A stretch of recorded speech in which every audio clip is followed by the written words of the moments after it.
जय हिंद दोस्तों, diplomacy affairs में आपका स्वागत है। पाकिस्तान एक ऐसे गुट में शामिल होना चाहता है जिसका संस्थापक सदस्य भारत है। यह ग्रुप ब्रिक्स है। साल 2023 में इस ग्रुप की अध्यक्षता दक्षिण अफ्रीका के पास थी, जहां इसका विस्तार किया गया। पाकिस्तान इसमें आने के लिए तरस रहा है, लेकिन उसे एंट्री नहीं मिल पा रही है। पाकिस्तान की इस एंट्री में सबसे बड़ी रुकावट भारत है। ब्रिक्स का मतलब ब्राजील, रूस, भारत, चीन और दक्षिण अफ्रीका है। चीन चाहता है कि अब इसमें पाकिस्तान को शामिल किया जाए। चीन के समर्थन के बावजूद पाकिस्तान ब्रिक्स में शामिल नहीं हो पाया है, क्योंकि इसमें भारत ने स्वीकृति नहीं दी है।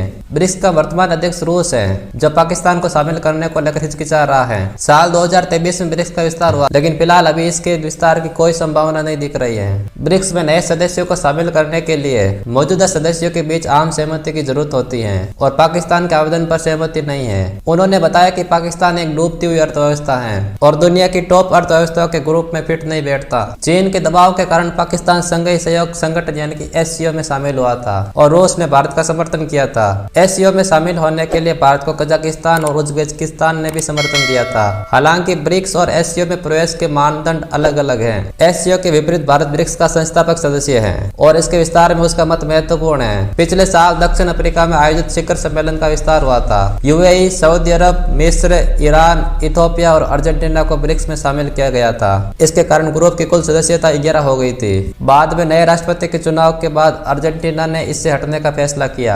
अब ब्रिक्स के कुल सदस्यों की संख्या 10 हो गई है। रूस ने घोषणा की कि लगभग 30 देशों ने ब्रिक्स में शामिल होने की रुचि दिखाई है। रूस के मुताबिक ये ब्रिक्स के बढ़ते महत्व को दिखाता है। रूसी विदेश मंत्री सर्गेई लावरोव ने बताया कि कई देश ब्रिक्स में शामिल होने की इच्छा रखते हैं। पिछले साल जब ब्रिक्स का विस्तार हो रहा था, तब भी भारत काफी संभल कर कदम उठा रहा था, क्योंकि भारत नहीं चाहता कि ब्रिक्स एक अमेरिका विरोधी गुट के रूप में उभरे।